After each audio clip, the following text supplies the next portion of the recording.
Seja bem-vindo ao último filme da trilogia Pátria Educadora, A Guerra contra a Inteligência. Caso não tenha assistido aos episódios anteriores, o link está na descrição desse vídeo. Esperamos que você tenha aprendido bastante com o conteúdo que apresentamos até aqui. Toda essa base será muito importante agora. E lembrando, esse e os outros 2 episódios dessa trilogia estão disponíveis na versão completa com mais de 40 minutos de conteúdo adicional. Para saber como assistir a versão completa, assista essa introdução até o final. Você está prestes a assistir uma denúncia contundente à educação brasileira. Nesse filme, vamos mostrar como funciona o sistema educacional brasileiro, por que estamos nos últimos lugares dos rankings internacionais, como o dinheiro é gasto, quem são os responsáveis, como alfabetizam os nossos filhos, o que acontece nas universidades brasileiras e o que está prestes a acontecer com a nossa educação se não fizermos nada. Trabalhamos durante 1 ano, dia e noite, para produzir esse documentário. Dedicamos as nossas vidas para levar ideias, valores e sentimentos aos brasileiros. E se a gente conseguiu sobreviver até aqui, é porque existem pessoas como você que não esperam o governo resolver todos os nossos problemas. A Brasil Paralelo é 100% financiada por seus membros assinantes.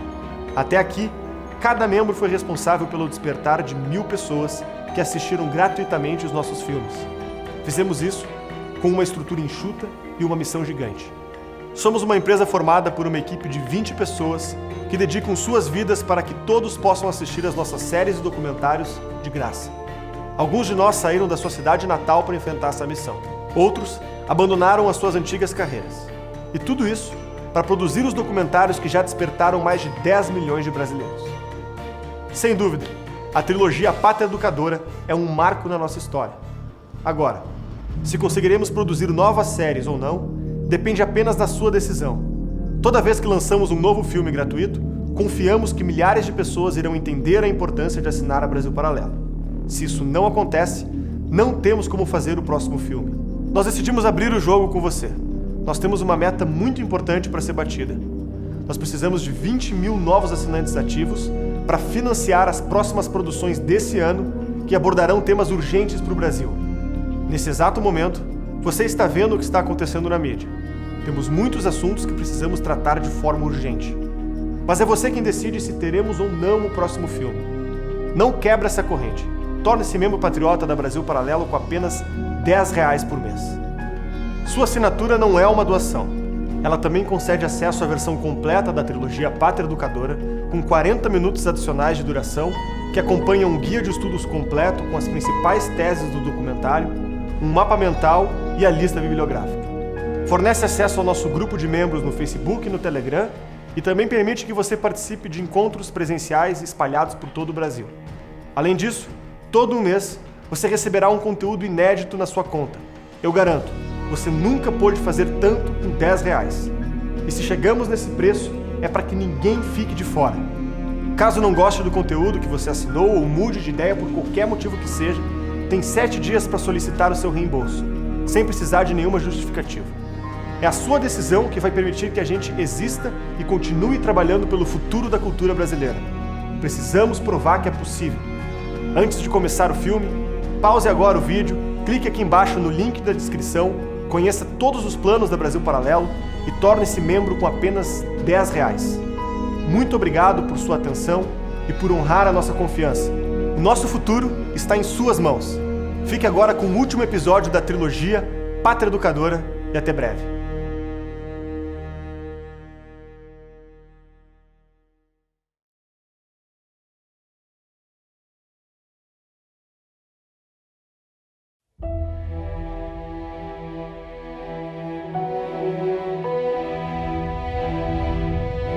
Na educação antiga, as inquietações morais levaram ao desenvolvimento do uso da razão pelos filósofos gregos.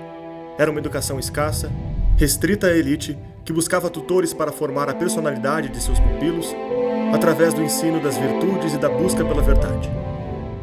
A partir da revelação em Abraão, a noção de transcendência se integra ao conhecimento coletivo dos povos. A devoção a Deus tornou-se fator preponderante na dedicação à vida intelectual. Aos poucos, formaram-se as universidades, onde os alunos buscavam os melhores mestres da Europa para aprender sobre filosofia, teologia, direito e medicina. É formada a Comunidade Internacional de Acadêmicos. Nesta época, ocorre a união entre a filosofia grega e a tradição religiosa, resultando na concepção das artes liberais. O ensino técnico ficava a cargo das guildas, onde ensinavam os trabalhadores a exercer a sua profissão.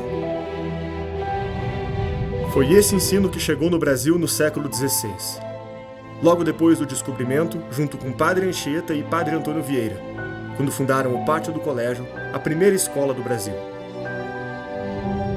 Só após a Reforma Protestante que o sistema de ensino fortaleceu-se, foi rompendo com a transmissão de ideias da Igreja Católica e também começou a ser usado pelos estados como meio de propagação de ideias.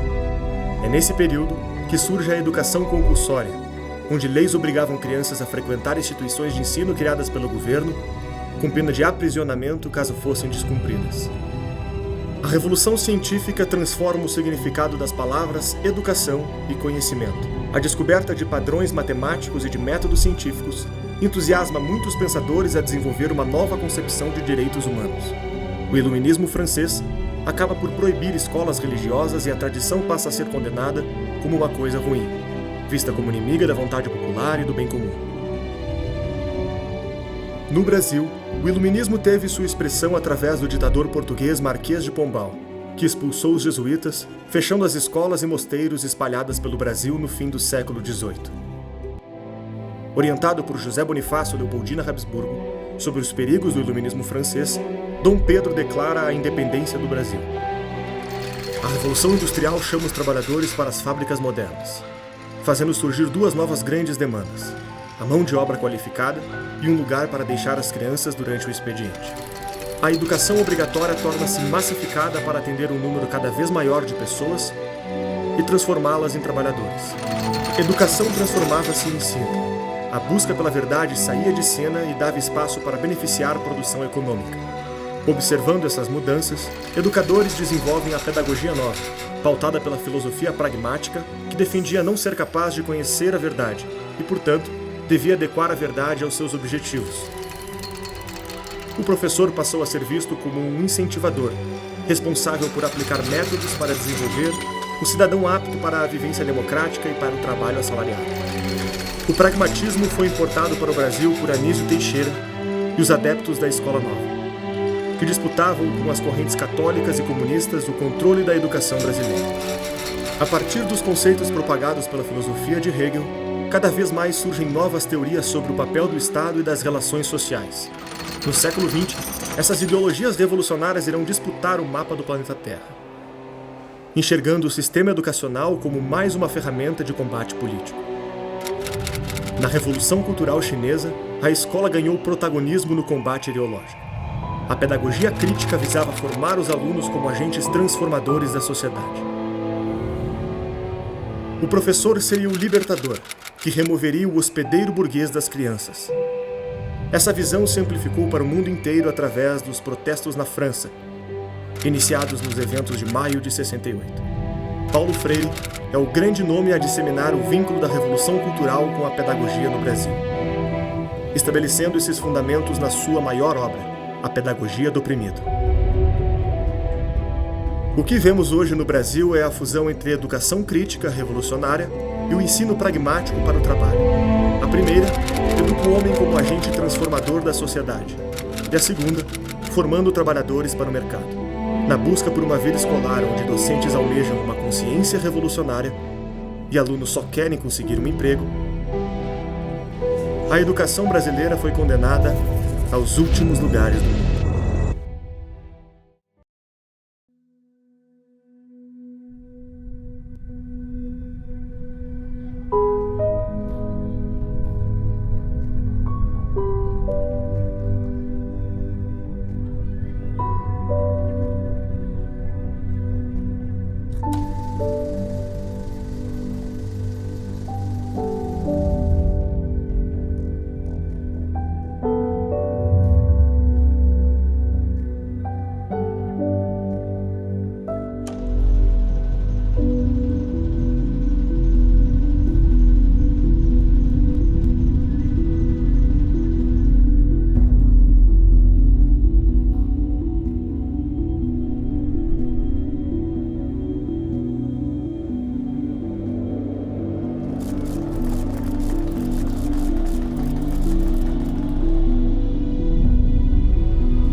We have some low clouds around early this morning. Expect the clouds to thin out by daybreak with partly. And for tonight, partly cloudy skies. There could be some fog later in... Todo o início de ano, milhares de jovens estão começando o seu primeiro dia de aula. Só em 2018, foram registradas quase 50 milhões de matrículas em mais de 180 mil escolas brasileiras.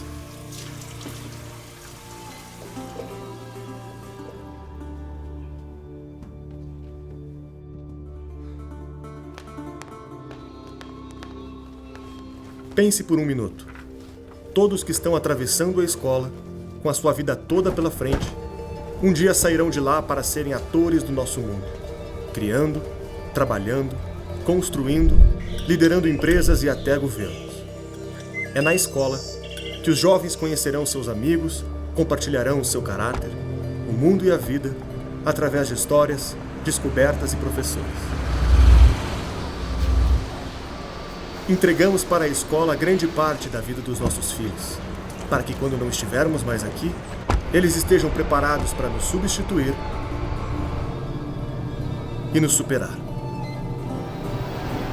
O problema é que no país que tem uma das piores educações do mundo, o que podia ser motivo de alegria e esperança, virou desconfiança e tristeza.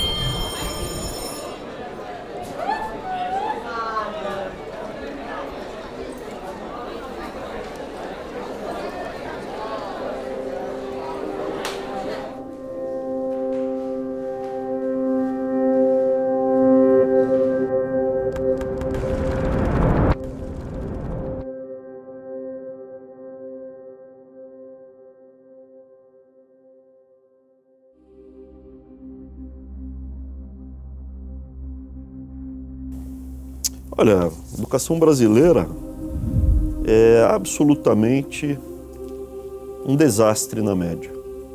Na média é um desastre. Existem exceções, mas os números falam por si. Né? Contra evidências não tem argumentos. Não é que a gente está muito pior do que a Europa, a América do Norte, Canadá. Estamos piores do que o Coreia, Japão. A gente está empatado com o Peru na última posição da América do Sul. É isso que o Brasil é. E nem aluno de escola de elite. Você pega classe social por classe social, o PISA deixa isso claríssimo. Classe social por classe social, o aluno brasileiro sempre perde de lavada, né? Que raio de sistema educacional que a gente montou? Não é possível entender os nossos índices negativos e o resultado das nossas pedagogias sem o complexo sistema composto por instituições, leis e cargos que controlam a educação brasileira. É na Constituição Federal do Brasil que tudo começa. No capítulo 2, está estabelecido o direito à educação, citado mais de 59 vezes durante a Constituição. Com altas taxas de analfabetismo e uma população jovem, o governo brasileiro decidiu criar um complemento aos direitos impostos pela Constituição. A Lei de Diretrizes e Bases da Educação, conhecida por LDB. Foi só em 1996, com Paulo Freire ainda em vida, que seus discípulos e companheiros políticos aprovaram a versão da LDB que hoje vigora no país, regulando desde as creches até a pós-graduação. Tanto no setor público quanto privado. Toda a educação brasileira é regulamentada direta ou indiretamente pelo Ministério da Educação. Fundado em 1930 por Getúlio Vargas, o MEC passou a ter um orçamento anual de mais de 100 bilhões de reais, coordenando objetivos educacionais e sendo o principal ponto de referência da educação nacional. O MEC é um colosso. Dos 600 mil funcionários do governo federal, 300 mil estão no MEC. Os controles, contratos, cada enxadada que você dá, você acha um cadáver aqui. A gestão da educação infantil, fundamental e média que acontecem nas escolas é feita pelas secretarias e conselhos. Essas secretarias e conselhos atuam em nível estadual e municipal. Nenhuma escola existe sem essa autorização, e as que existem são obrigadas a seguir as suas regras. Elas orientam e coordenam o sistema educacional através de pedagogias, tecnologias, questões técnicas e financeiras. Na segunda metade do século XX, o Brasil deu passos expressivos na universalização das matrículas. Mais de 99% das pessoas em idade escolar estão matriculadas nas escolas. Acontece que o problema da qualidade desse ensino nunca foi resolvido, nem enfrentado. Até 2019, o Brasil sequer topava participar do principal teste internacional para medir o analfabetismo funcional, o PIRLS. Com 3 meses de governo do PT, eu fui a um seminário em Brasília, patrocinado pelo MEC, que se chamava Avaliar para Quê? Um monte de gente, a claque toda pronta lá para corroborar uma mesa que botava em questão de maneira clara todo o processo de avaliação brasileiro. Se você falar, olha, é para alfabetizar o menino aos 6 anos, lendo 60 palavras por minuto, tem muito pouco espaço. É um tipo exato que todo mundo sabe o que tem que fazer. O professor tem que trabalhar mais, ninguém pode faltar, porque cada minuto conta, né, no aprendizado. Então você reduz a margem de manobra para os grupos que se apoderaram para a educação brutalmente, só que o custo, o capital político você tem que queimar, torrar, incinerar para fazer isso, é brutal, ninguém quer pagar esse custo. E é isso que explica o lado político de nós não termos feito esse investimento antes. Nós estamos já em 2020 e a metade dessa população que está na escola desde os 4 anos, chega aos 8, ainda não sabe ler. Uma coisa simples.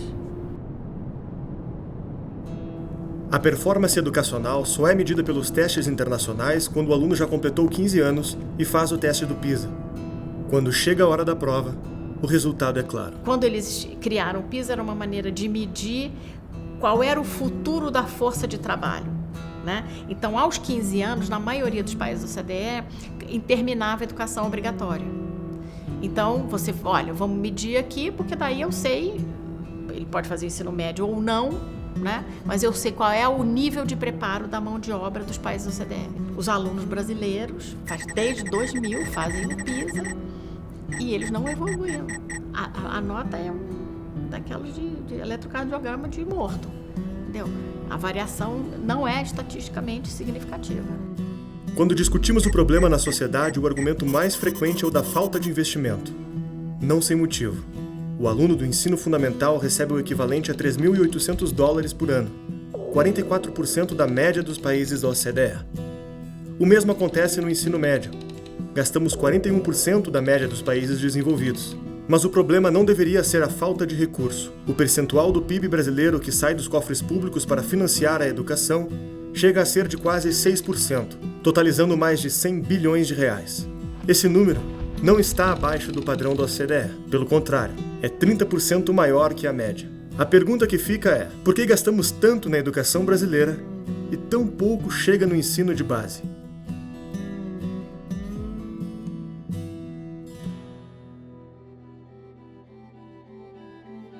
Da arrecadação aos alunos, o orçamento sofre fortes pedágios da administração pública. Os péssimos índices da educação brasileira não parecem ter assustado o Brasil nos últimos anos. A prioridade do orçamento brasileiro é outra frente da educação: as universidades. A educação superior ela recebeu muito mais investimento per capita já desde a ditadura. Havia uma percepção de que investir educar a classe média para ter lideranças, para ter funcionários públicos de qualidade que era importante. Tá? O Brasil nunca teve essa preocupação de educar a base. O ensino superior no Brasil, regulado pela LDB, é oferecido tanto pela iniciativa privada quanto pelo Estado. São 299 instituições públicas e 2.238 privadas. Ambas passam por uma grave crise. Infelizmente, somos um anão científico aos olhos do resto do mundo. O governo do PT priorizou o investimento no ensino superior. O orçamento foi triplicado, saindo de 17 para 51 bilhões. O número de mestrados e doutorados aumentou em mais de 300%, mas os resultados desse dinheiro e dessas pesquisas não vieram. Importante lembrar que tudo isso é decorrente de uma decisão que nós tomamos.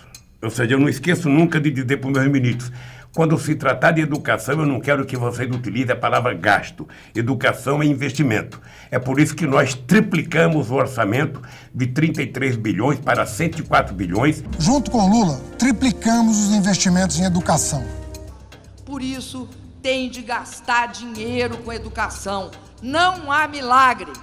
Então, o que aparece nas propagandas da esquerda, que domina a grande mídia, assessorias de imprensa das universidades? É isso, que as nossas universidades estão entre as que mais produzem artigos no mundo. Isso é verdade. Só que eles vendem quantidade como se fosse qualidade.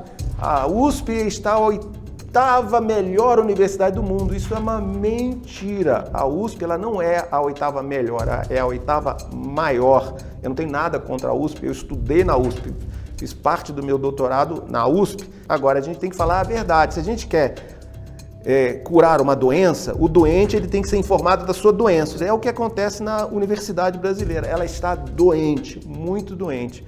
De fato, em quantidade, USP está em 8º lugar. Mas se a gente pega a posição no ranking de 2018, a Universidade de São Paulo está em 780, tá?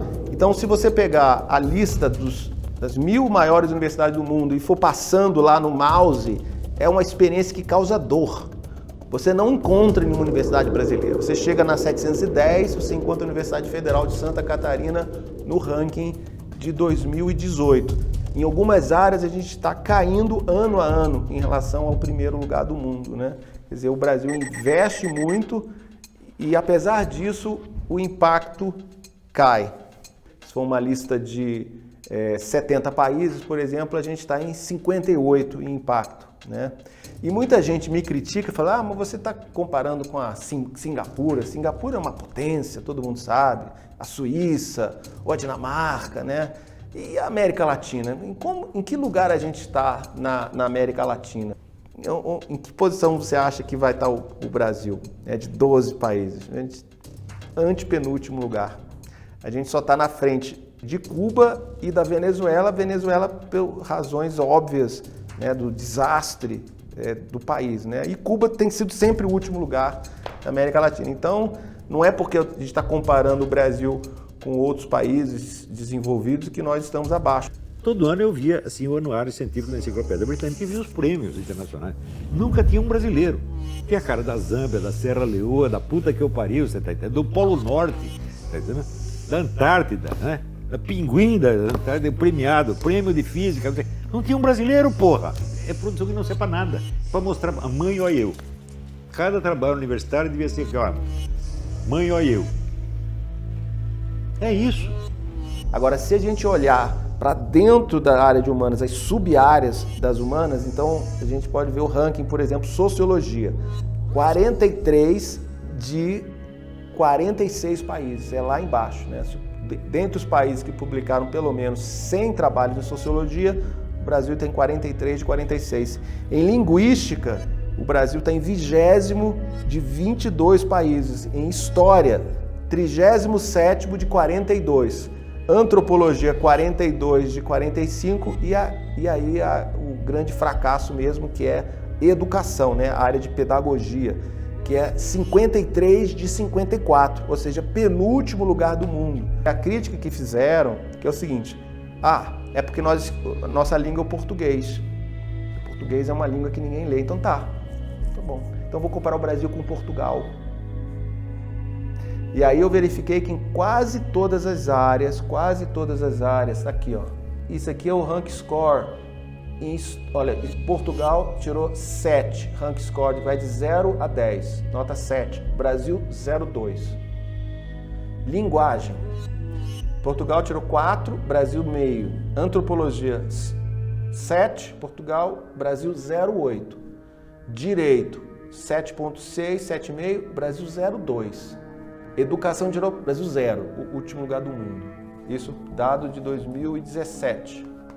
Quer dizer, nós somos o mesmo povo, Brasil e Portugal. A dificuldade de você traduzir um trabalho acadêmico brasileiro para o inglês é enorme.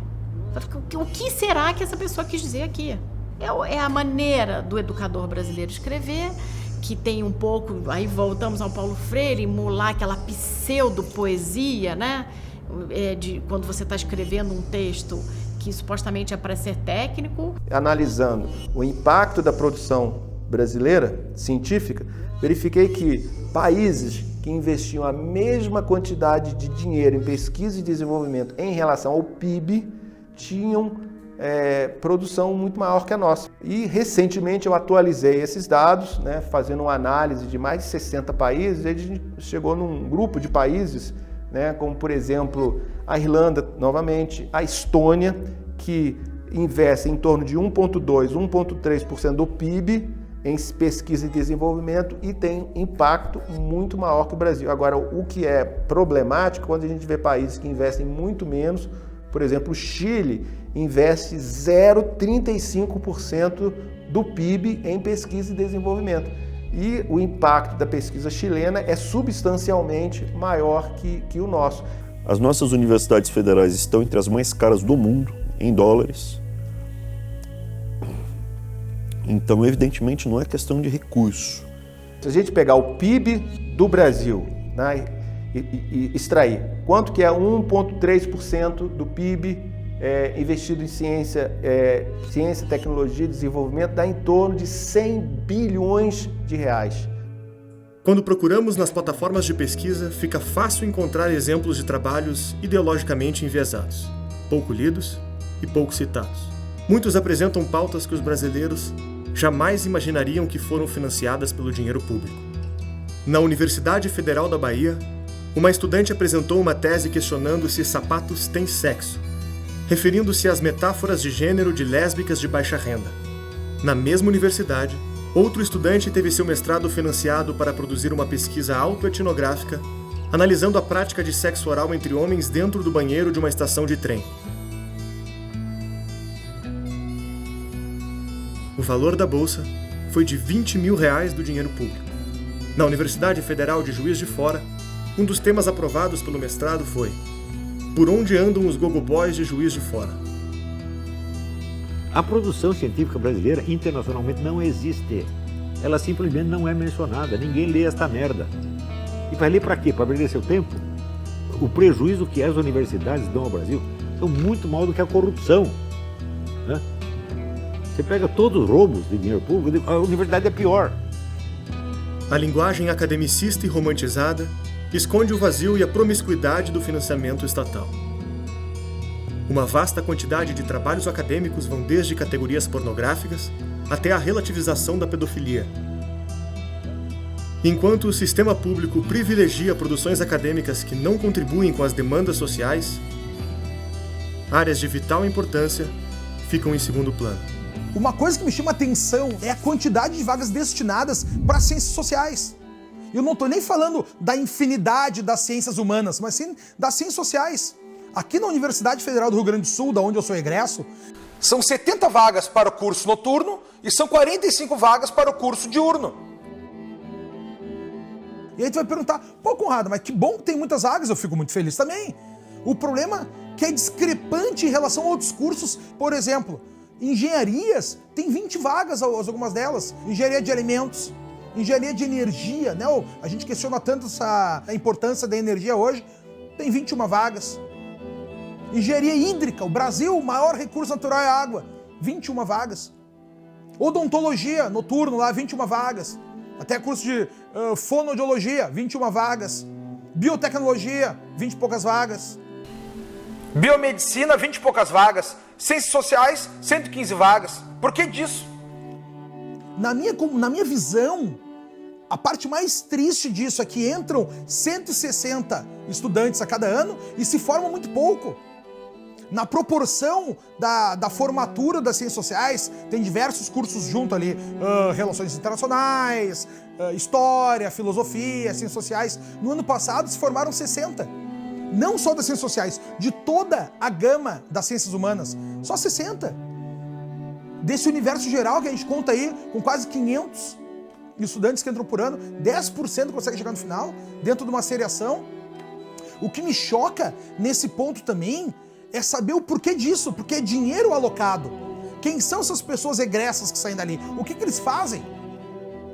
Que ponto que eles trazem pra gente, pra nós enquanto nação? Afinal de contas, a universidade pública é dinheiro público. Na minha visão, o que a gente tem ali é uma grande manutenção dos partidários da esquerda. Porque eles estão estudando, nunca se formam, recebem bolsas, o investimento é maciço nesse setor e estão formando professores que fazem a continuidade desse pensamento. Mas se você olhar hoje em dia, o que você precisa para você entrar numa faculdade superior, uma universidade, né? Em função do resultado na prova do Enem, né? Se você não tiver, digamos, 600 pontos, você não consegue entrar numa universidade pública, mas você consegue entrar na faculdade de pedagogia. Né? Então ela começou a recrutar um pessoal, né, que chega com um capital cultural muito limitado. O maior problema é que nós tivemos professores mal formados e estes professores eles não estão capacitados para nos levar a um novo salto intelectual, um novo salto de qualidade na formação de alunos. Normalmente esses cursos, eles têm um argumento, que é aquela nota final que tem que entrar, né, muito baixo. Por exemplo, as ciências sociais, a densidade do curso noturno é 1,60. Eu me pergunto, para aí, a cada 3 candidatos, 2 vão entrar? Não são nem 2 pessoas concorrendo por uma vaga. Para mim, tem muitos cursos, cara, que me parece que a pessoa está fazendo só para justificar para o pai que está estudando. O custo de cada universitário brasileiro é de quase $15 mil por ano.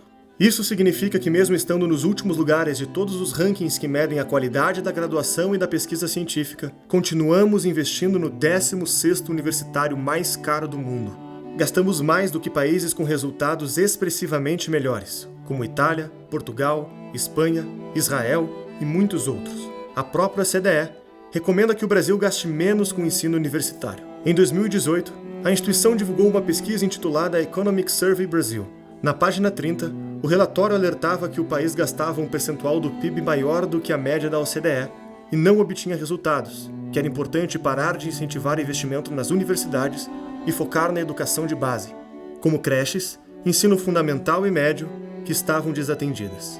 O relatório também alertou que a educação universitária estatal tende a beneficiar estudantes de classe média que estudam em escolas privadas e têm a melhor performance no vestibular. A pergunta que fica é: por que sonegamos todas essas informações? O que foi que aconteceu? Você tem essas duas vertentes de política educacional. A de acesso, que é para gastar, e a de qualidade, que é para trabalhar. Né? Mas percebeu-se que dar mais diploma tinha ali um benefício político importante. Né? Alta população jovem no país, muitos eleitores, muita gente, as famílias dessas pessoas, primeira geração. Então, o apelo político de você mandar as pessoas para a universidade é brutal. A gente viu no que deu. Então, quando você fala mais matrícula, você tem gasto com infraestrutura, inauguração de escola, aumento de matrícula, etc. Gasto com contratação. Então, os professores gostam dos sindicatos mais ainda. Né? Gasto com material, editoras, etc. Então, você gasta mais e todo mundo fica feliz. Então, abrir escola é algo altamente populista, né? Você pode abrir escola, dizer que está atendendo o direito à educação e não ensinar nada. E essa é a história do século XX no Brasil, do final do século XX, né? Depois da Segunda Guerra, quando a gente teve os movimentos pedindo por mais educação, o que o governo brasileiro, no seu conjunto, em todos os seus arranjos, deu para o brasileiro foi matrícula. Você abre um monte de campos, dá emprego vitalício com segurança para não sei quantos mil professores, né, sem nenhuma cobrança de qualidade. E tem, por outro lado, um apelo que chega a ser pecuniário, porque quanto mais professor trabalhando em universidade federal, mais contribuição sindical você tem, mais contribuição para o partido você tem. A opção, obviamente, de um governo que tem como uma das principais bases políticas o sindicato docente, nunca vai optar pela política de qualidade. Isso é um dado. Para universalizar o acesso à universidade, o governo criou o FIES, um programa que fornecia financiamento de até 70% do valor de cursos superiores, desde que houvesse um fiador para garantir o pagamento. Durante o governo Lula, o plano foi ampliado e flexibilizado. Em 2010, o FIES já cobria 100% do valor do curso e não pedia mais garantias. O novo fiador seria um fundo do próprio governo, que emprestava o dinheiro e também era o garantidor de crédito. Ou seja, o que nós fizemos? O governo passa a ser fiador.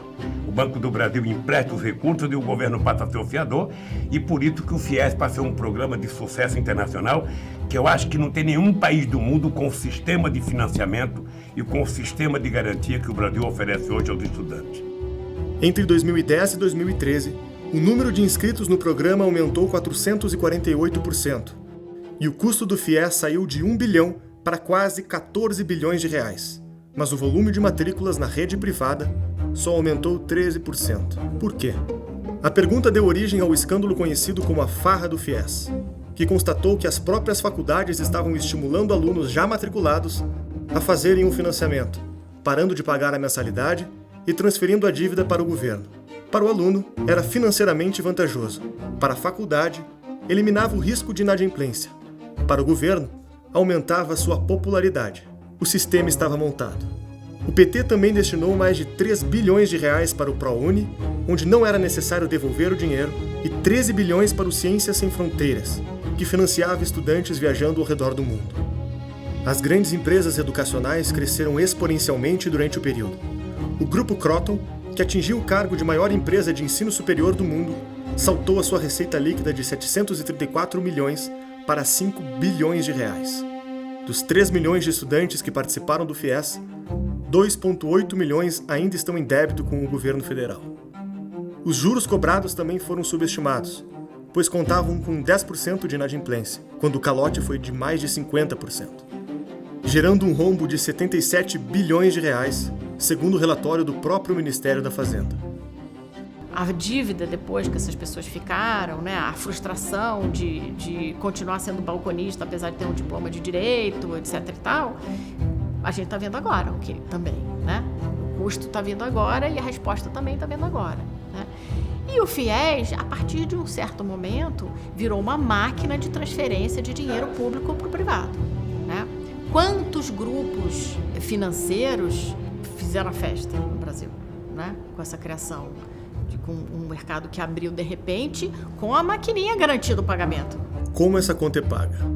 Os estados e municípios entregam 20% do que recebem em impostos para um fundo que rege o dinheiro destinado à educação básica, chamado Fundeb. O governo federal adiciona 10% de todo o valor arrecadado pelo fundo. Esse dinheiro é redistribuído pelo país de acordo com o número de alunos de cada região. Mas na hora de distribuir esse dinheiro, a tarefa fica com outro fundo, chamado FNDE. Nesses dois órgãos se concentram grande parte do orçamento da educação brasileira. Há um estudo do TCU, Tribunal de Contas da União, que avalia o impacto dos riscos das instituições federais no Brasil, avaliando como baixo risco, médio risco, alto e altíssimo risco. O MEC, suas autarquias, instituições e órgãos associados, nenhuma delas está considerada como de baixo risco, todas como de alto ou altíssimo risco. Especialmente a FNDE, que é uma espécie de banco do MEC que distribui os recursos da União para estados e municípios. E a partir do momento que esse recurso sai da União, ele se pulveriza, e esse é um dos núcleos da corrupção no Brasil, é quando ele sai do FNDE e vai para as dezenas, centenas, milhares de municípios brasileiros, né? Os indícios que a gente descobriu, se realmente aquelas investigações fossem levadas ao fim, elas teriam potencial para fazer cair a República. É um caso que iniciou na Assembleia Legislativa de Pernambuco, uma CPI que foi iniciada lá. Há relatórios vastíssimos sobre essa questão. Eles constataram que cerca de 1/3 dos diplomas expedidos por universidades particulares no Brasil contém irregularidades, chegando a ponto de até ter falsidade documental mesmo. Há alguns relatos de pessoas que estudaram durante 6 meses, 1 ano e saíram formados como pedagogos. Olha a gravidade disso. Estão formando outras pessoas que também não terão a mesma aptidão para formar outras pessoas. Então a gente está tratando aí de uma geração inteira de pessoas ineptas para exercer a profissão para a qual eles se propõem, né? Então é um número muito grande, são mais de 500 mil diplomas expedidos nessa condição. Há um outro caso também muito emblemático e também de conhecimento público e notório, que é relativo ao Pronatec. O Sistema S recebia algumas vagas para fornecer esses cursos técnicos, e essas vagas não eram necessariamente providas. Ou seja, havia um acerto no final de cada ano. O Sistema S falou, MEC, eu preciso de 100 vagas. O MEC fornecia 100 vagas e cada vaga dessa tem um valor. Só que no meio do acerto, digamos assim, o Sistema S fala, precisamos de mais 20, 30 vagas. E também cobrando desses valores. Com as apurações, identificamos que havia ali vagas duplicadas, que havia uma série de questões ali, pessoas com CPF inexistente também, em tese, provendo essas vagas. E cada uma delas, como eu falei, gerando valores astronômicos, né? No final do ano de 2018, o Sistema S exigiu do MEC o pagamento de 60 milhões sobressalentes em relação ao valor que havia sido acordado, né? Então, para ter ideia, o Pronatec começou em 2011, mais ou menos. Então, de 2011 a 2018, a gente buscar todos esses valores é uma quantia bem alta. Cada enxadada que você dá, você acha um cadáver aqui. Tem muita coisa errada que foi feita. Toda vez que a gente pega uma, a gente encaminha para o Ministério Público com a Polícia Federal. Documenta e mostra. Tem trabalho para os próximos 40 anos aqui. A quantidade de coisa errada que a gente vê aqui é colossal. O dinheiro de pesquisa universitária passa por 2 órgãos públicos, a CAPES e o CNPq. O CNPq é ligado ao Ministério da Ciência e da Tecnologia e financia pesquisas tecnológicas relacionadas à inovação. A CAPES é ligada ao MEC e fica responsável por todos os outros mestrados e doutorados.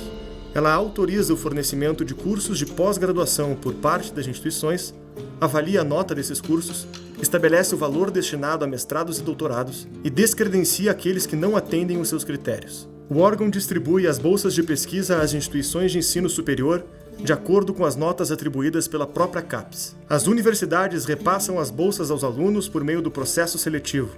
O aluno tem que ser aprovado no programa e algum professor precisa aceitar ser o seu orientador. O percentual de mestres e doutores que compõem o corpo docente do ensino superior brasileiro ultrapassa os 80%. Então a pós-graduação brasileira, que ninguém está preocupado, que acha isso é coisa de gente rica, pós-graduação, gente que tá com tempo sobrando, mas não é não. A pós-graduação brasileira ela está relacionada a pelo menos 50% da economia brasileira passou direta ou indiretamente pela pós-graduação. Porque o agrônomo passou pela pós-graduação, não ele, mas o professor dele fez pós-graduação, né? O engenheiro teve um professor que fez pós-graduação. Todo mundo que teve algum contato com a universidade está ligado direto ou indiretamente à pós-graduação. E quem controla a pós-graduação? A CAPES. Se eu sair na rua perguntando para as pessoas que é CAPES, que é CAPES, de 100 pessoas, eu duvido que 5 saibam o que é CAPES. Esses professores chamam os bolsistas que têm uma visão ideológica iguais às deles.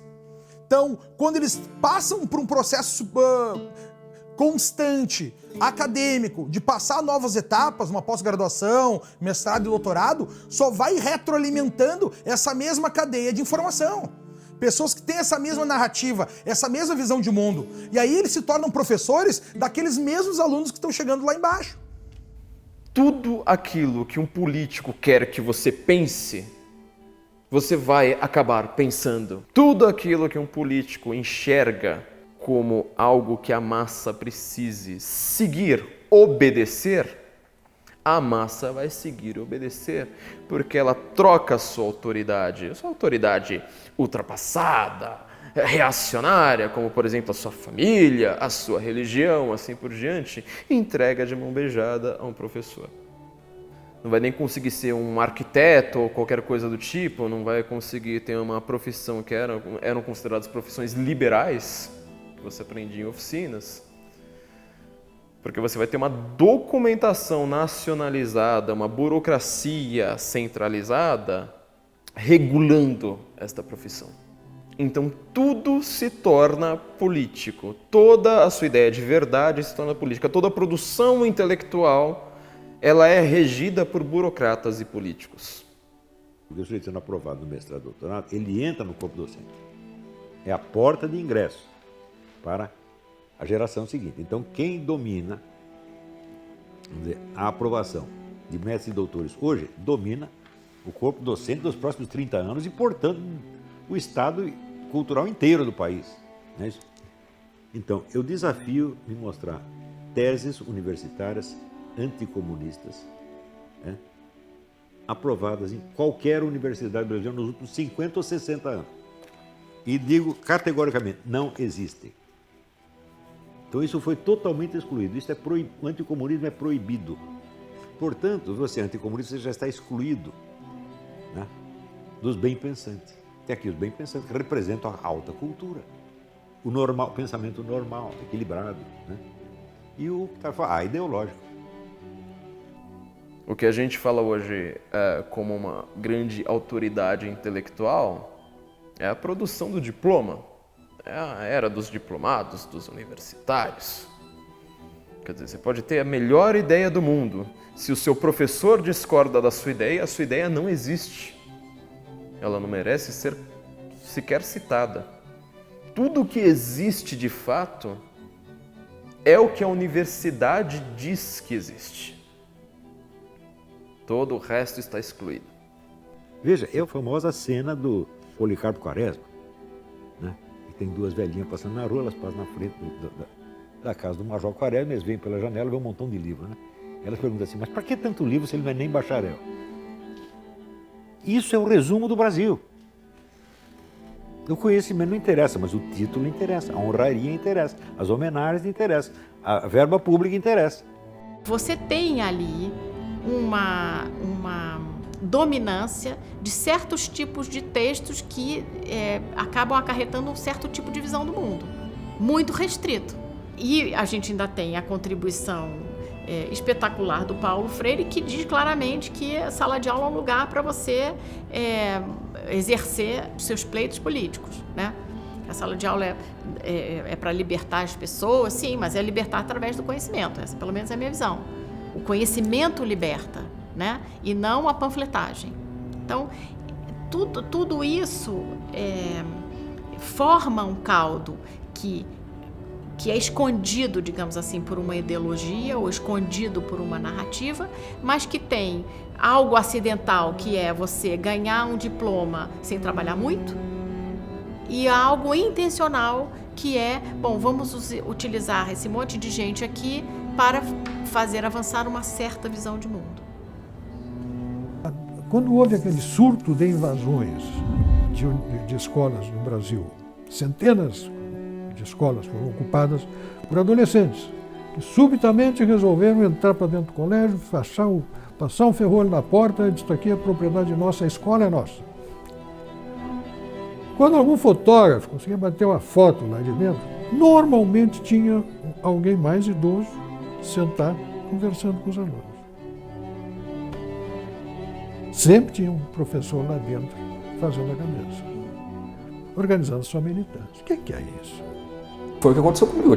Eu tinha inclinação para questões políticas ali no início do ensino médio, lá 15 anos, e rapidamente professores e militantes me cooptaram. E eu, sem uma base intelectual prévia para resistir àquilo, eu fui pelo caminho errado. Um infográfico que saiu publicado na revista Veja, eles fizeram uma reportagem especial sobre o tema da doutrinação e publicaram esse infográfico com os resultados de uma pesquisa feita pelo Instituto Census. Perguntaram aos professores de educação básica se, na opinião deles, o seu discurso em sala de aula era um discurso politicamente engajado. E 78% dos professores que responderam a essa pergunta disseram que sim, que o seu discurso em sala de aula é um discurso politicamente engajado.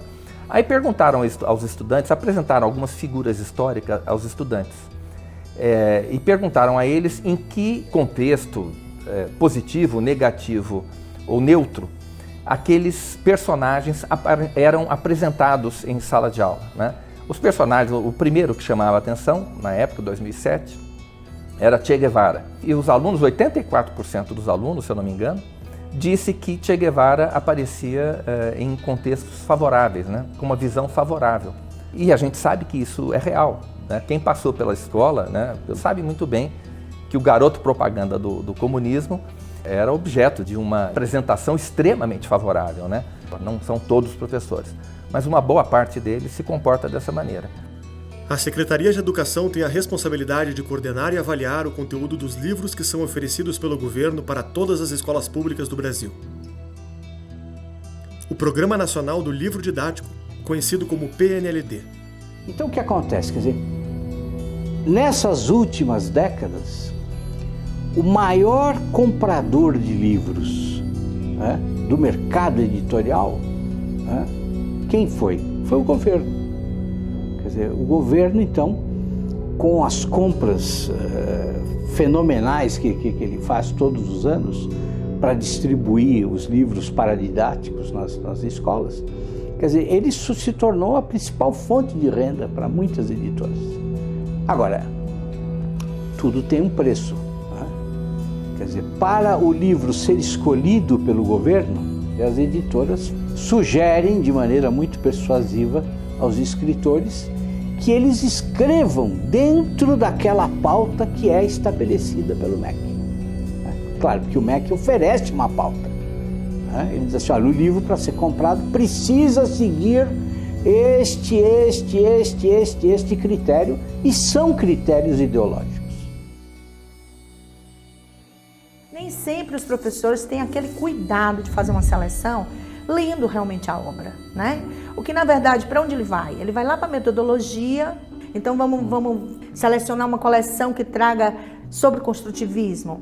E aí o professor vai lá na metodologia, dá uma olhadinha e tal, mas ele não lê o livro, ele não vê a obra toda.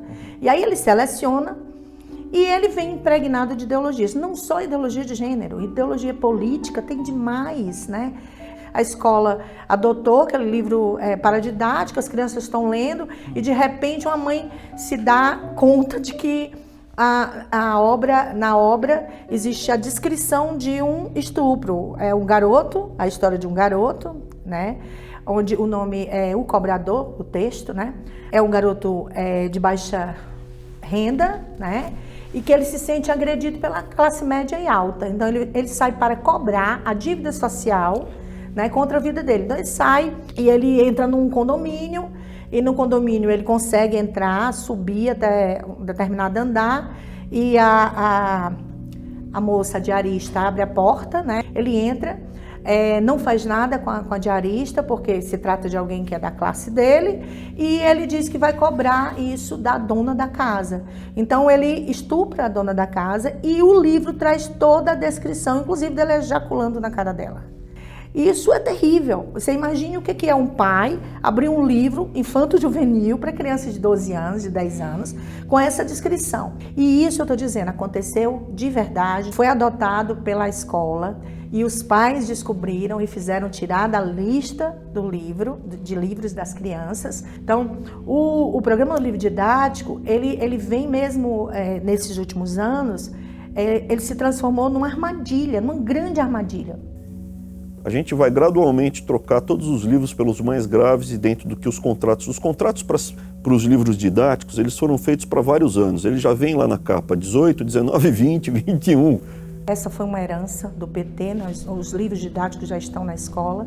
Tem uma atividade, ela é cobrada em quase todos os livros de ciências do Programa Nacional de Livro Didático, quando sugere que a criança deite numa folha de papel, madeira, por exemplo, faça o contorno do seu corpo. Quem tem que fazer o contorno é uma criança do sexo oposto, que é para poder fazer o contorno do corpo, inclusive bem pertinho, para perder aquele constrangimento de tocar no corpo do outro, para ter mais intimidade com o corpo do outro.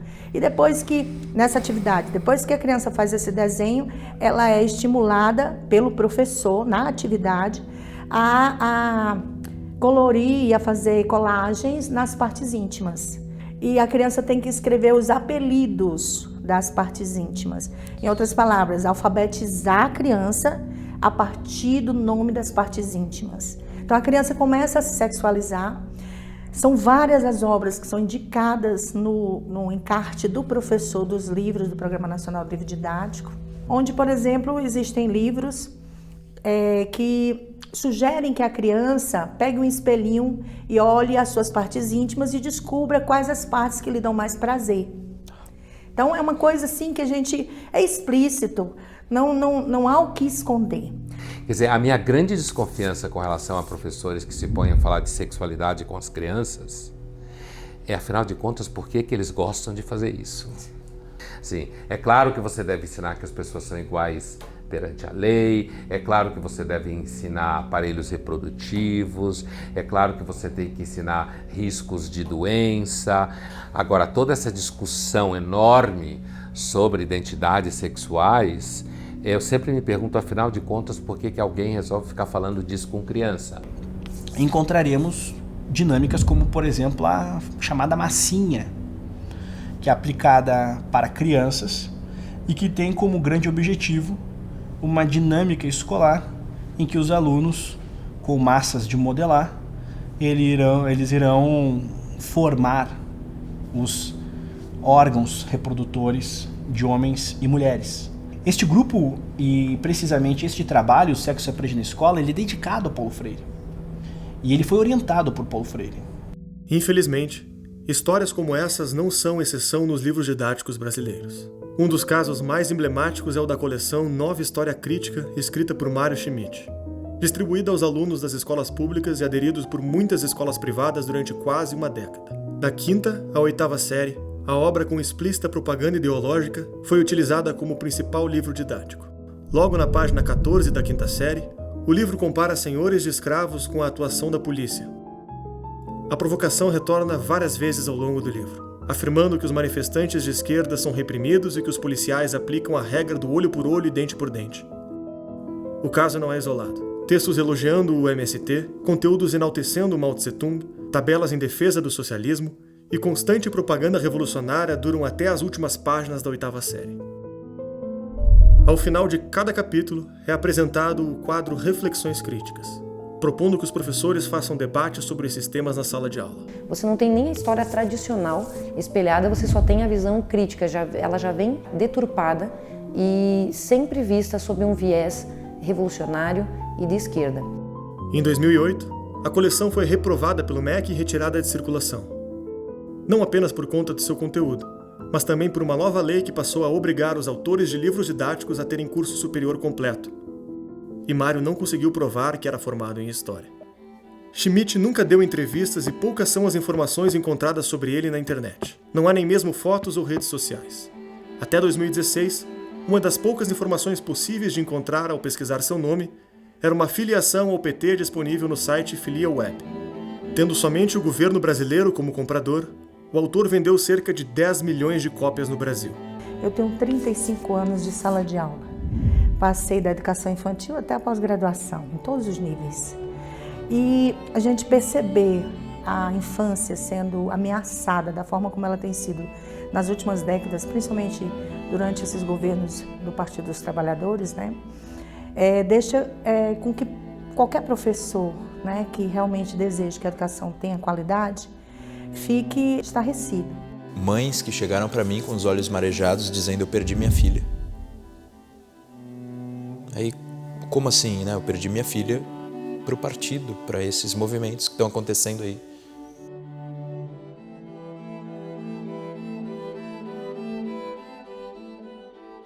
Movimentos ligados a partidos políticos que estão transformados em grêmios estudantis e coisas assim.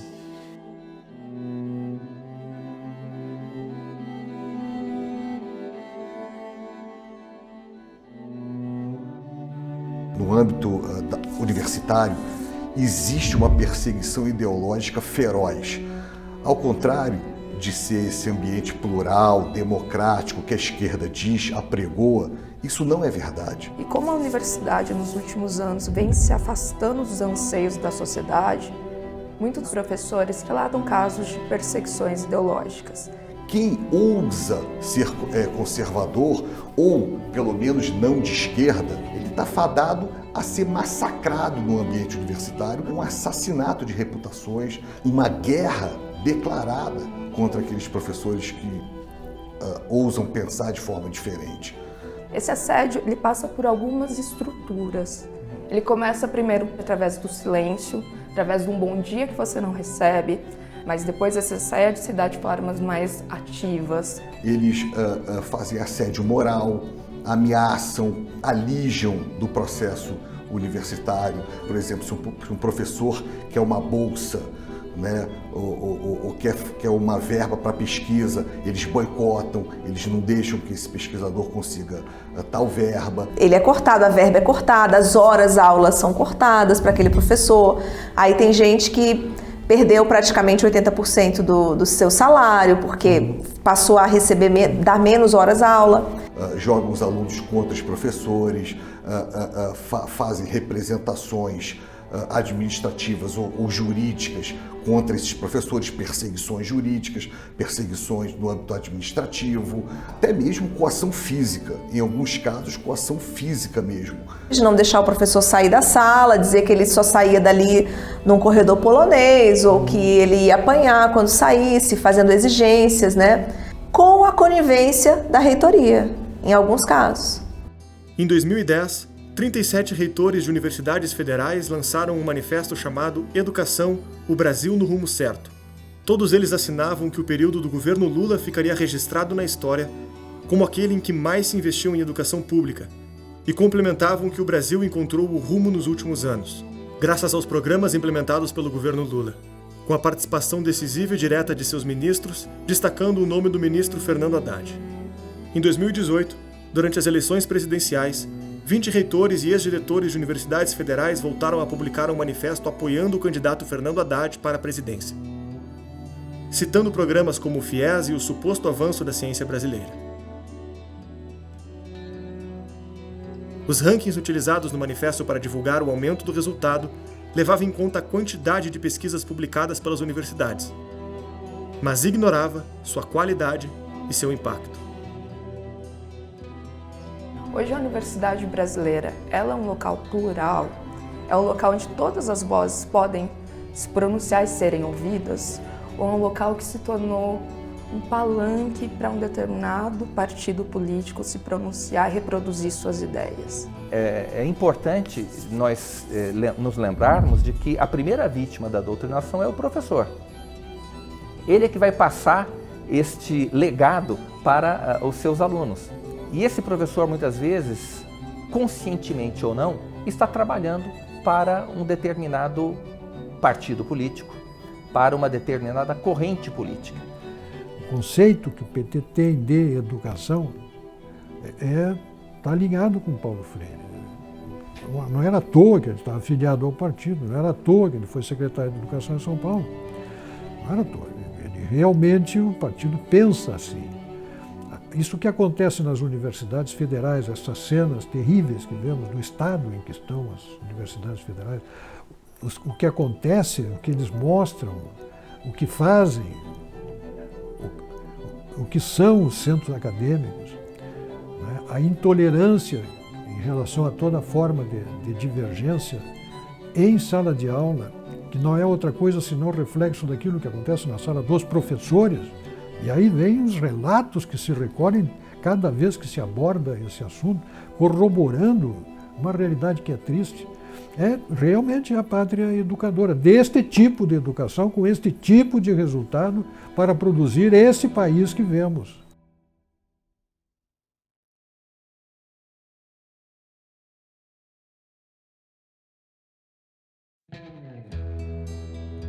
Por que isso acaba culminando em maus índices de alfabetização, de conhecimentos de ciências e de matemática? Porque a prioridade é a crítica. A prioridade é a luta política. Se é um problema, é grave para algumas áreas, mas tem outras áreas que não é. Então a gente tem um problema da doutrinação por um lado e por outro o problema da má formação. Então tem cursos, por exemplo, em engenharia, que a gente tem o problema da má formação. Alunos que entram no curso de engenharia no primeiro ano não sabem regra de 3, né? Não conseguem fazer uma integral ao se formar. Como é que essa pessoa vai ser engenheiro? Então, esse é um problema da má formação. A burrice brasileira é uma coisa que nunca aconteceu no mundo. Você pega um país que durante 50 anos não produz uma obra de literatura notável nenhuma.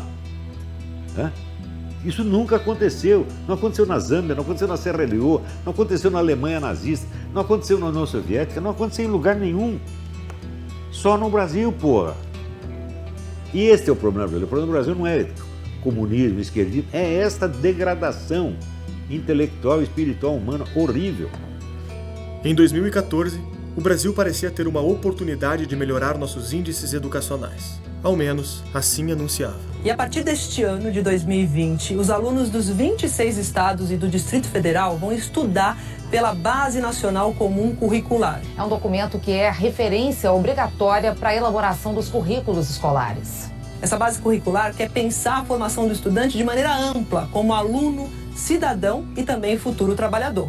De acordo com o documento, o Conselho Nacional de Educação vai guiar de uma maneira bem específica temas como orientação sexual e identidade de gênero. O documento serve de referência para todas as escolas do país, públicas e particulares. É a primeira vez que o Brasil tem uma base comum curricular.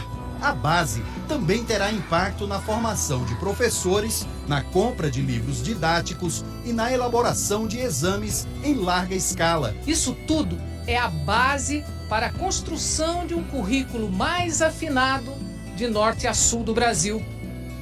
A Base Nacional Comum Curricular, conhecida como BNCC, foi o documento em que muitos depositaram essa esperança.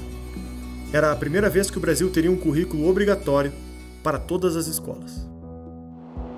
Essa prática não é novidade no mundo. Muitos dos países desenvolvidos a adotam como forma do governo padronizar e controlar a educação básica. Em países como Inglaterra, Finlândia, Portugal e Coreia do Sul, o currículo nacional obrigatório estabelece um mínimo que cada escola deve lecionar, permitindo a personalização da maior parte do currículo. Grande parte desses currículos entendem que o básico é a alfabetização, as ciências exatas e os objetivos de aprendizagem. Em alguns outros países, como nos Estados Unidos, a ideia de um currículo unificado gerou intensos debates. A tradição americana de forte liberdade federativa fez com que alguns dos estados não aderissem ao currículo. O currículo obrigatório parece ser uma balança em que os governos escolhem um dos lados: mais liberdade das escolas e menor controle da qualidade, e menos liberdade das escolas e maior controle da qualidade. No Brasil, não foi necessário fazer essa escolha. Abrimos mão da liberdade sem perseguirmos a qualidade. O documento aprovado não seguiu as boas práticas de currículo comum dos países desenvolvidos. Tem duas coisas, né? Uma é uma ignorância mesmo, né? Fazer o currículo é uma das coisas, um currículo bem feito é das coisas mais difíceis que tem, porque você tem que conhecer muito bem a disciplina e organizar a estrutura, como você descreve o desenrolar daquela disciplina para um professor, para ajudar ele no planejamento, de uma maneira muito detalhada. Quando você olha um documento de um país desenvolvido, e esse exemplo, eu volto ao exemplo de ler com fluência de 60 palavras por minuto no primeiro ano, você olha em volta e fala, olha, acabou. Então, fulano, que está há 40 edições vendendo um livro que nunca vai chegar nesse padrão, vai deixar de vender, né? Então, você tem a pessoa, todo mundo que estava trabalhando lá na base, olhando, bom, o custo para você implementar uma base realmente de qualidade significa que os meus amigos, todos aqui que estão aqui me ajudando a escrever essa base, vão perder espaço. Aí não vale a pena. Então, junta a fome com a vontade de comer. Dá um trabalho desgraçado para você fazer a base, né? E vai ter um grupinho extremamente poderoso que vai sair prejudicado. Qual é a chance disso acontecer? Nenhuma. Foi o que aconteceu. Ao contrário de currículos que estabelecem metas e conteúdos básicos para o essencial, a BNCC usou 600 páginas para descrever todas as disciplinas, em todos os anos. O documento descreve várias vezes o tipo de aluno que gostaria de formar, transformando o documento em um gabarito de visão de mundo e reduzindo significativamente a margem de liberdade da escola. Você veja, o grande educador americano John Taylor Gatto, ele descobriu o óbvio. Ele diz, você só ensina para o sujeito o que ele quer aprender. Se ele não quer aprender, ele não vai aprender. Então, você tem que pegar as pessoas e dar a elas a oportunidade da educação, não a obrigatoriedade da educação. Então, o que eles chamam de democratização da educação é uma imposição tirânica. Quer dizer, você está amarrando a mão do cara e dizendo que é um direito dele. É aquela ideia do governo centralizador, onde você vai planejar todos os passos do cidadão. Por que não se atém a coisas que são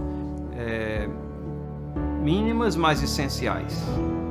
Por que é que tem que haver uma ementa colocada para cada uma daquelas coisas que serão ensinadas? E o que é que resguarda uma instituição particular ou instituição que tem um viés cristão de ensino, de que nessas coisas que são demandadas que você ensine, existam coisas que são contra os princípios que você abraça? Então é o Estado avançando aí os limites. Em um dos sites da BNCC, podemos explorar a matriz do currículo que será implementada em todas as escolas do país. Dentro de cada etapa de ensino, temos a disciplina e a série. Em cada disciplina há os temas, os objetivos de conhecimento, as habilidades que serão trabalhadas e, por fim, o que o aluno deve aprender. No primeiro ano do ensino médio, na disciplina de Ética e Cultura, encontramos a ideologia de gênero e sua agenda. Dentro da área na prática, a escola deve fazer os alunos terem contato com indivíduos que escapam à lógica cisgênero.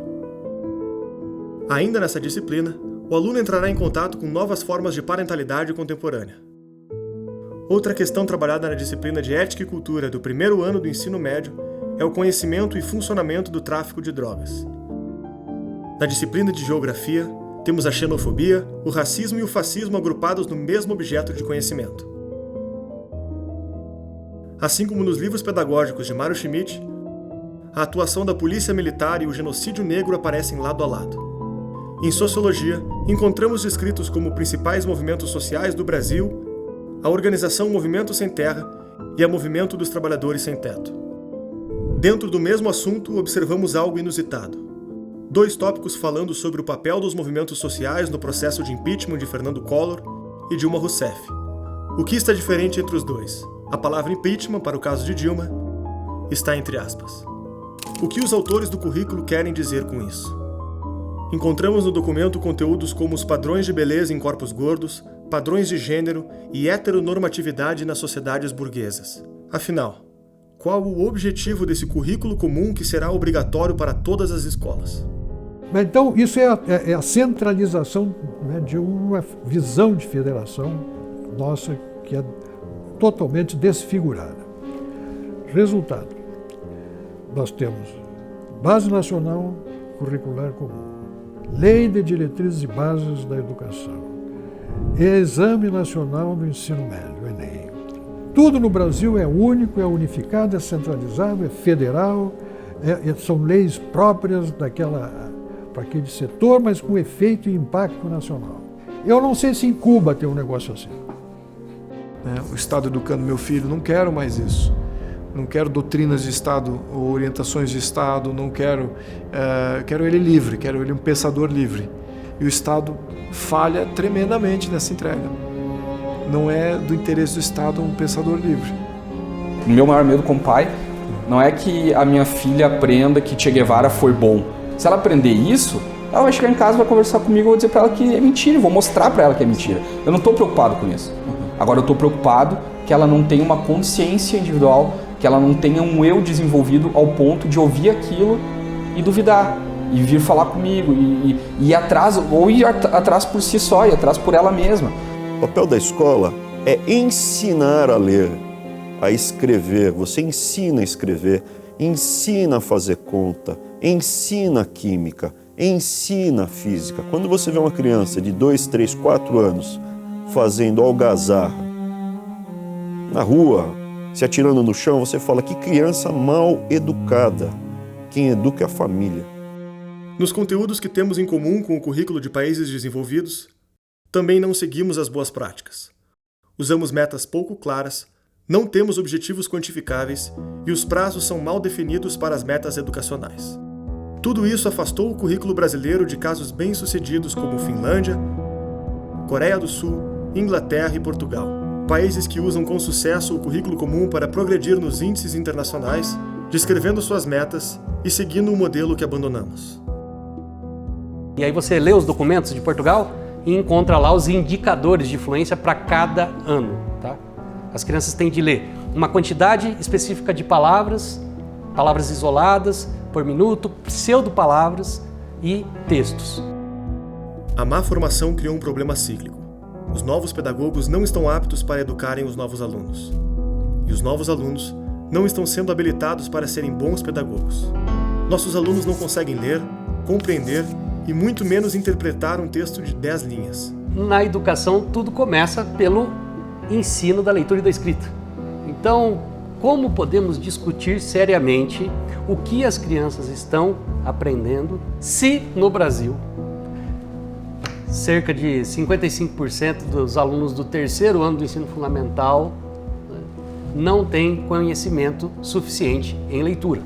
Ou seja, nós estamos diante de um quadro em que os alunos não aprendem a ler. Então veja, primeiro você precisa, na educação, consolidar a aprendizagem da leitura. Primeiro, a criança aprende a ler para depois ler para aprender. O problema piora quando chegamos no método utilizado para alfabetizar as crianças. Um assunto que tem rara atenção da mídia e do debate público, mas exerce importância definitiva na vida de todos nós. Aprender a ler é um dos pilares da nossa sociedade. Embora o objetivo seja declarado como prioridade, e nesse caso, esquecemos de olhar para o como. E nesse caso, o como pode ter consequências desastrosas. Pesquisas apontam que se uma criança não aprender a ler adequadamente até a primeira série, há 90% de chances de que ela continue a ser uma leitora pobre até a 4ª série, e 75% de probabilidade de ter baixa escolaridade. Grande parte dos métodos de alfabetização usados no Brasil tem origem na filosofia construtivista, com influência da alfabetização ativista defendida por Paulo Freire. Métodos como palavração, sentenciação, método global e letramento defendem que a alfabetização deve priorizar o sentido e o contexto das frases e textos inteiros. Esses métodos lecionam diretamente através dos significados, interpretações e críticas, com a proposta de facilitar o aprendizado. Já os métodos mais tradicionais, como fônico e silábico, consideram que antes de capturar significados e contextos, o aluno deve aprender as menores unidades linguísticas, os grafemas, os fonemas e as sílabas. Qual é o consenso científico sobre o ensino e aprendizagem da leitura e da escrita? É que nos sistemas de escrita alfabéticos, naqueles países cujo sistema de escrita é alfabético, a melhor forma de ensinar crianças, jovens e adultos a ler é por meio da explicitação das relações entre grafemas e fonemas, entre letras e sons.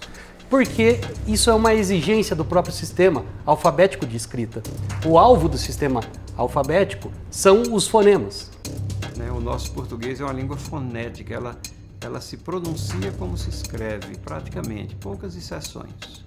Enquanto que países que têm uma linguagem atroz, como a Finlândia, que as palavras parecem sopas de letrinhas, de consoantes, onde houve uma carência de vogais lá, e eles utilizam o método fônico com extremo sucesso. Esses países que têm se destacado no teste, eles começam a alfabetização bem cedo, exatamente porque se utilizam de uma metodologia diferente daquela que é aplicada aqui no Brasil. Então essa é uma área que precisa realmente ser revisitada para que a gente possa progredir na esfera educacional. Para resolver esse confronto, o governo americano organizou um grupo de notório saber para investigar as melhores práticas de alfabetização. O estudo demonstrou que o ensino do tradicional método fônico era altamente eficaz e demonstrava ampla vantagem para o aprendizado das crianças. A pesquisa foi utilizada de base para o Programa de Alfabetização dos Estados Unidos e inspirou outros currículos comuns ao redor do mundo. Se de um lado, estudos validam o método fônico, do outro, não podemos dizer a mesma coisa. Métodos como o global ou semiglobal, que buscavam associar palavras e frases inteiras com significados e contextos, são alvos de duras críticas. Esses métodos ganharam força com a ideia de educação progressista dos anos 70, quando defendiam que a escola oprimia crianças e precisávamos de um aprendizado desrepressor. Com o tempo, a ineficácia do método tornou-se comprovada e até mesmo desastrosa. O neurocientista francês Stanislav Dehaene, autor do livro Os Neurônios da Leitura, demonstrou que esse tipo de alfabetização ativava áreas do cérebro que não eram as responsáveis pela leitura. Não se tratava de alfabetização, mas de uma ilusão que as crianças sabiam ler por associarem palavras com imagens. A demonstração definitiva veio com a mensuração dos resultados. No final da vida escolar, crianças que aplicavam as práticas de aprender através do sentido das palavras obtinham péssimos resultados quando comparadas com alunos alfabetizados por métodos tradicionais. O efeito desse resultado fez com que a França proibisse o uso desses métodos para alfabetizar crianças. Mas a essência desses métodos e a filosofia construtivista ainda persistem com outro nome: letramento. O letramento é um componente da alfabetização nascido na Califórnia, de um movimento intitulado Whole Language. A proposta era adicionar nos métodos de alfabetização uma ideia muito parecida: aprender a ler do todo para a parte, com base em textos e não com consciência fonética, dando valor à função social da linguagem e à realidade do aluno.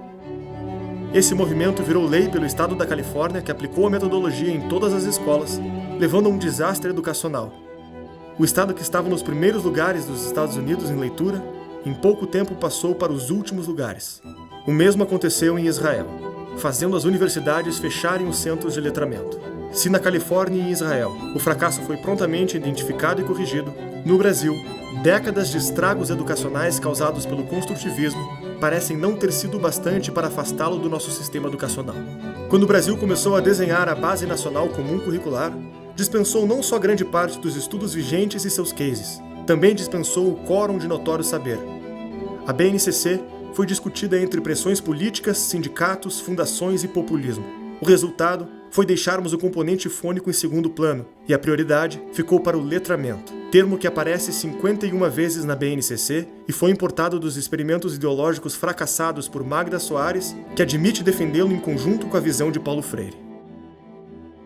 O motivo da vantagem dos métodos tradicionais é simples. Imagine que você é um programador. Você precisa programar um site.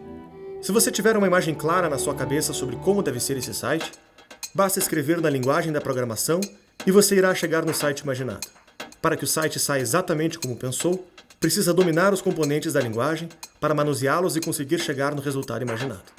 A mesma coisa acontece com a música, que também é uma linguagem. Se você quer expressar uma melodia e compô-la do zero, como fazer? Você precisa conhecer as notas musicais para colocá-las na ordem e no tempo correto e chegar no resultado desejado. As menores unidades de cada linguagem são a matéria-prima para construir a sua mensagem. Mas como fazer o site ou a música que você imaginou sem dominar a programação e as notas musicais? Você precisa copiar estruturas de outras músicas e outros sites que já estão prontos e provavelmente chegará em um resultado diferente de sua ideia, pois terá que adaptá-las às estruturas pré-prontas que você está copiando. A mesma coisa acontece com a alfabetização. Sem dominar os grafemas, os fonemas e as sílabas que compõem a linguagem, você não domina um idioma e não está livre para se expressar do zero. A sua capacidade ficaria comprometida. Em vez de usar os recursos disponíveis no seu idioma para costurar a melhor forma de expressar suas ideias, você precisa adequá-las a um conjunto limitado de significados e expressões que você aprendeu anteriormente. Este é o motivo da briga dos métodos tradicionais da alfabetização contra os métodos que ganham espaço no Brasil a partir de Paulo Freire. É aqui que entra a importância de ler os clássicos da literatura. Hoje em dia, apenas propor essa leitura pode gerar incômodo. A educação brasileira acostumou-se com a ideia de que essa é uma prática elitista e desnecessária. As principais correntes pedagógicas no Brasil defendem que o aluno deve se alfabetizar a partir de textos informativos, que contextualizam ele na sua condição de mundo. Quando olhamos nos testes internacionais, o resultado é diferente. No mesmo exame do PISA em que ficamos nos últimos lugares em leitura, o relatório demonstra que alunos que leem obras ficcionais têm um resultado 12 vezes superior do que os alunos que trabalham com textos informativos. Alunos que leem obras ficcionais várias vezes por semana também têm um desempenho 3 vezes maior do que aqueles que leem com menos frequência. Os testes deixam claro: textos ficcionais são mais importantes no aprendizado que textos informativos. A gente ouve muito essa expressão. Temos que combater o eurocentrismo. O que quer dizer isso em termos práticos? É tirar do cânone os clássicos gregos, os clássicos da Idade Média. Temos que democratizar o currículo. O que é democratizar o currículo? É facilitar o currículo, é baixar o nível do currículo. Uma coisa que eu vi muitas vezes ser repetido, aquela educação antiga e tradicional, ela é enganadora. Ela é má, ela é rígida, e ela é elitista e ela é dominante. Ela é das classes dominantes, para submeter as classes dominadas. E aí você vai a Portugal e encontra obras clássicas no primeiro ano do primeiro ciclo, no segundo ano, no terceiro ano, e assim por diante. Então uma criança em Portugal, numa escola pública, lê Ulisses, lê as fábulas de Esopo, lê ou isto ou aquilo de Cecília Meirelles no segundo ano. Eles dizem que as crianças devem ler textos clássicos porque Os textos ficcionais, as narrativas ficcionais, elas exigem muito mais da memória de trabalho do leitor. Porque ao ler um texto, uma narrativa ficcional, você precisa memorizar uma série de elementos para acompanhar aquela narração. Então, as características da personagem mudam de uma página para outra, de um capítulo para o outro, o cenário, enfim. Há mudanças contínuas, uma série de elementos que precisam ser armazenados para que você acompanhe a história. E esses leitores vão ser bons compreendedores de textos, tá? Muito mais do que aqueles leitores especializados. Você não pode educar uma pessoa com base em textos científicos. Não é possível isso, porque texto científico, por definição, tem correspondência bionívoca entre signo, significado e referente. Você tem um vocabulário estabilizado, né? Os significados uniformes e permanentes. Ora, a linguagem corrente não é assim. Você tem a sutileza, você tem a mudança de significado conforme o contexto.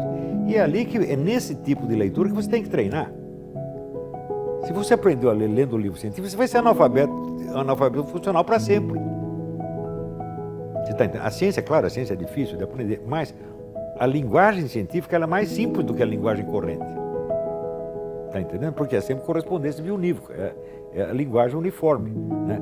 É unicensas, tudo tem um sentido só, um sentido estabilizado igual para todos. Você não pode aprender a ler com uma coisa dessa. Você está entendendo? Agora, se você vai ler Shakespeare ou Balzac, opa, a coisa não é assim. Cada linha, né, o sentido das palavras muda, adquire outra ressonância, você tem outro contexto. E é este treinamento da variedade de situações e variedade de intenções subjetivas, isto que é aprender a ler. Lembra que falamos lá atrás de imaginar um site ou uma música? Ali tem outro motivo para ler os clássicos. São as grandes referências da linguagem e a imaginação. A imaginação é como se fosse um projetor de filme dentro da sua cabeça. Quando você escuta uma história, lê um livro ou pensa em algo, ela projeta esses códigos tentando construir uma imagem nítida para quem pensa.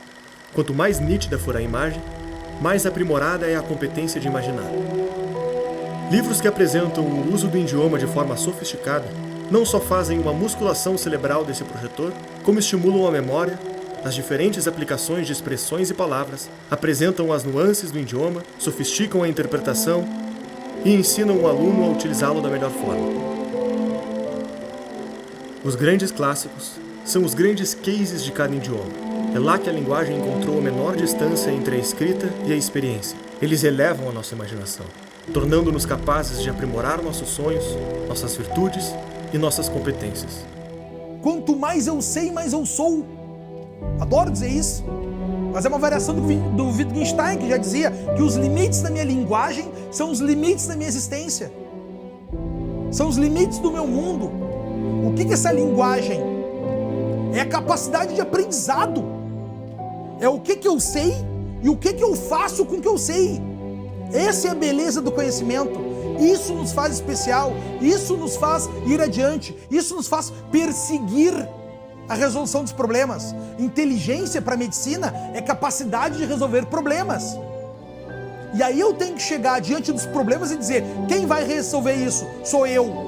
Chamar a autorresponsabilidade para mim, que está tão danificada nos dias de hoje. Todo mundo quer terceirizar a responsabilidade. Todo mundo passa a responsabilidade para o seu inconsciente, para o seu comportamento, para os seus genes, para as suas sinapses cerebrais. Agora tem que tomar um remedinho, que a culpa da minha sinapse não é minha. A culpa é tua. Se tudo isso pode ser considerado um ponto importante desde o início do aprendizado, mais na frente o problema se agrava. Deixa de ser apenas individual e começa a ser social. O analfabetismo funcional impacta grande parte dos brasileiros. Mas o que é analfabetismo funcional? Termo muito utilizado e pouco explicado. O idioma é composto por uma trindade. O signo, que é a palavra que remete a uma ideia, por exemplo, um lápis. O significado, que é a definição dessa palavra. E o referente, que é a coisa existente, o que ela se refere no mundo, o lápis concreto. O analfabeto funcional tem profunda deficiência em correlacionar esses componentes. Ele tem 3 principais dificuldades. Primeira, ele pode conhecer a palavra e até mesmo a sua definição, mas se ver o fenômeno real na sua frente, sente dificuldade de correlacioná-los.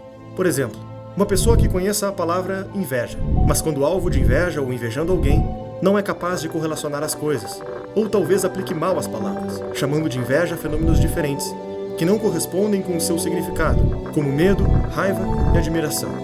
Esse sintoma impede a boa compreensão de textos e até mesmo a interpretação do que outras pessoas dizem, fazendo tomar conclusões erradas sobre a mensagem que está recebendo. Segundo, o analfabeto funcional também pode ser incapaz de fazer o contrário, converter os referentes, as experiências reais do mundo, em signos insignificantes, não conseguindo se expressar através da fala e da escrita. Esse sintoma é responsável por intensa turbulência na vida pessoal e profissional, confinando as experiências, ideias e percepções da vítima dentro dela mesma. Na incapacidade de se comunicar adequadamente, o analfabeto funcional fica preso dentro de si. E o problema mais grave, em função dessas duas deficiências, o indivíduo não consegue navegar pela linguagem, nem utilizá-la para compor a sua forma de se expressar. Resta copiar o uso de signos insignificantes que ele assiste os outros utilizarem, mesmo que desconheça o referente, o fenômeno real que eles descrevem. Ao longo do tempo, o analfabeto funcional desenvolve uma histeria. Na incapacidade de ir do mundo real aos símbolos e dos símbolos ao mundo real, ele passa a descartar a necessidade do referente, da própria realidade. A partir deste momento, ele está apto para acreditar no que diz e no que escuta, mesmo que não diga a respeito de nada concreto. A substituição da realidade por signos vazios faz com que eles sejam preenchidos como crenças, fundindo-se a sua própria personalidade. E quando algo confirma qualquer coisa que ele diz ou pensa, sente que sua estrutura de crenças está sendo atacada. O sujeito não entendeu o que ele está lendo. Quer dizer, ele, claro que sabe ler o princípio, mas não tem a compreensão de texto equivalente ao nível da profissão que ele exerce. Você está entendendo? Quer dizer, chega, por exemplo, sei lá, a general, e ele tem a capacidade de leitura de um recruta. Uma sociedade de analfabetos funcionais constitui um grande risco. As pessoas copiam a opinião das outras, sem tentar verificá-las na realidade. Emitem opiniões sobre muitos assuntos, passam a acreditar em praticamente tudo o que dizem, passam a sentir o que dizem e passam a querer agir de acordo com seus sentimentos, criando sonhos, projeções, ambições e militando de acordo com a carga emocional e a aprovação social dos seus discursos. Uma vez que as pessoas estão cada vez menos aptas a dizer alguma coisa sobre a realidade, elas estão mais indefesas para aderir ao primeiro movimento político que exige delas alguma ação que faça sentido, alguma ação que tenha um conteúdo emotivo, que dê algum sentido para a vida. Podemos pegar palavras presentes no debate público para dar exemplos: instituições, democracia, fascismo e outros. Muitas pessoas usam sem saber o que são. Aqui essas palavras de fato se referem, como se organizam no mundo concreto, qual o histórico e os agentes que as envolvem e o que as diferenciam de fenômenos semelhantes, ou até mesmo completamente diferentes. Muitas dessas pessoas nem sequer têm familiaridade com essas ideias, mas articulam por mera imitação. Interpretam os discursos de acordo com a carga emocional que as palavras carregam e persistem em menosprezar ao que elas estão amarradas. O principal recurso de aprendizado que resta para esses indivíduos é o de perceber nos seus pares qual o discurso mais aprovado e qual o mais rejeitado, e assim ir, por tentativa e erro, calibrando os seus signos sem qualquer referente, vivendo meramente por imitação e condenando a própria inteligência ao exílio. Se é pela aprovação social que ela expressa suas ideias, quanto mais participar do senso comum de determinado grupo, mais vai ser aprovado por uma maioria e mais vai buscar repeti-las. Quando chega este momento, a realidade foi posta em segundo plano e a culpa foi da má educação. Qual a surpresa de não a valorizarmos? Como uma sociedade que não se preocupa em buscar a verdade pode levá-la a sério? Se aceitamos que as coisas são vazias e não se referem a nada, por que perderíamos tempo investigando grandes ideias? Elas não são mais um poderoso aparato para enfrentarmos a vida. Em uma sociedade de analfabetos funcionais, foram reduzidas a um discurso vazio em que jamais poderíamos acreditar. Esse episódio que você acabou de assistir foi o último capítulo da trilogia Pátria Educadora. Esperamos que você tenha gostado. Lembrando, assista a versão completa e livre de propaganda com mais de 40 minutos de conteúdo extra. Basta se tornar um membro patriota da Brasil Paralelo. Para produzir a série que você está assistindo agora, foi necessário investir mais de R$2 milhões, o trabalho árduo de mais de 20 pessoas durante um ano. Você assistiu de graça porque queremos chegar no maior número de pessoas possível e temos a confiança de que uma pessoa como você, que assistiu o conteúdo até o final, está consciente do assunto e pode investir em cultura. Nós contamos e precisamos de você. Clique no link da descrição desse vídeo e conheça os planos da Brasil Paralelo. Torne-se membro a partir de R$10 e tenha acesso ao nosso conteúdo exclusivo. Até breve.